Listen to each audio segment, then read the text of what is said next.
High বন্ধুরা, আমরা চলে আসলাম এখন ডোম্বিলি স্টেশনে। ডোম্বিলি স্টেশন থেকে যাব থানে স্টেশন, সেখান থেকে যাব আমরা শ্রীকৃষ্ণ মন্দির দর্শনে।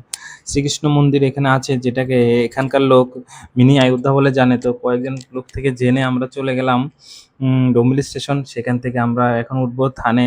থানে নামে থানে স্টেশনের সাথে আছে বাস স্টেশন।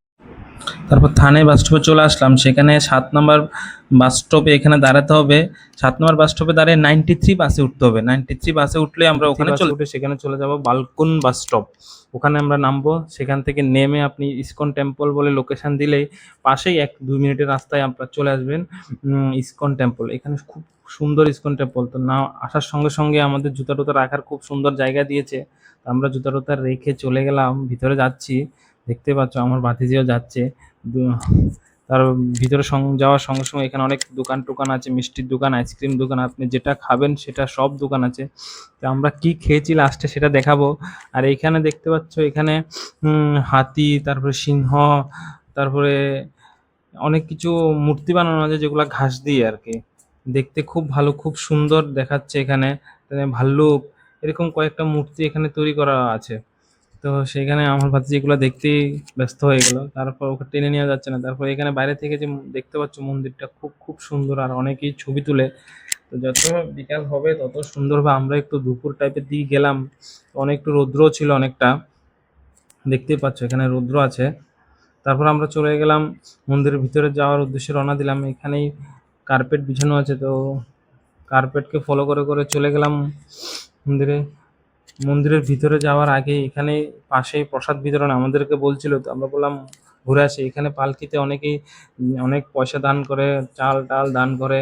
আর এখানে দেখতে পাচ্ছ 25 টাকা থেকে শুরু করে 1000 টাকা পর্যন্ত প্রসাদের থালি লাগানো আছে। যার যতটুকু সামর্থ্য ততটুকু ঠাকুরকে প্রসাদ কিনে দেয় এখান থেকে। তারপর আমরা এই যে মন্দিরে উঠলাম, মন্দিরে উঠে উপরের অংশটা এত সুন্দর। আর এখানে দেখতে পাচ্ছ ভগবান শ্রীকৃষ্ণ, শ্রী রাধারানীর ছবি এখানে খুব সুন্দর বিরাজমান আছে।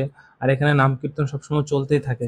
তোমরা যদি শ্রীকৃষ্ণ দর্শন এখন করে থাকো, তাহলে আমার পেজটাকে লাইক, সাবস্ক্রাইব অ্যান্ড শেয়ার করে দাও। আমার চ্যানেলটাকে প্লিজ প্লিজ সাবস্ক্রাইব করো আমার চ্যানেলটাকে, এরকম ভিডিও দেখার জন্য। তো তোমাদের আশীর্বাদে আমি আরো ভিডিও বানাবো যদি তোমরা আশীর্বাদ করো। তো এবার মন্দিরটা দেখতেই পাচ্ছ খুব খুব সুন্দর, ভিতরের অংশটা খুব সুন্দর, খুব ভালো। তারপরে এখানে একটা প্রদীপ আছে। এই যে দেখতে পাচ্ছ প্রদীপটা, এটা সন্ধ্যাবেলা জ্বালানো হয়, আর এটা যখন জ্বালায় তখন দেখতে খুব সুন্দর। তারপর আমরা বাইরের দৃশ্যটা দেখতে পেলাম। আর এখানে হাতের কাজ এত সুন্দর হয়েছে যে ভগবান শ্রীকৃষ্ণের জন্ম থেকে লীলা যেগুলো সব এখানে মূর্তিগুলা, পাথরগুলাকে কেটে কেটে সব বানানো আছে।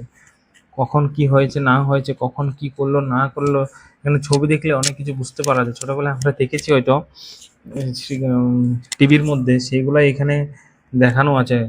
সবাই খুব সুন্দর করে দেখানো আছে সব দেবদেবীর মূর্তি মন্দিরের এই পিছনে অংশ। তারপর আমরা খিচুড়ি প্রসাদ নিলাম। তুমি যদি 2টা 3টা খেতে চাও তো ওরা দেবে, মানা করবে না। তারপর আমরা খেতে চলে গেলাম। এইখানে দেখুন, এখানে প্রাইস এত টাকা বাবা, 200 300 400 500 করে। তা আমরা ভাবলাম যে পিৎজা খাবো, পনির পিৎজা। তো এখানে পনির পিৎজা আছে, তো পনির পিৎজা নিলাম আমরা সবাই মিলে। পিৎজাটাতে আমি দেখেই যে থালিও পাওয়া যাবে, ভাত খেলে ভাত খেতেও দেবে, পাওয়া যাচ্ছে। আর এখানে পিৎজা, এই যে দেখতো পিৎজা, তো পিৎজা খাওয়া খুব টেস্ট।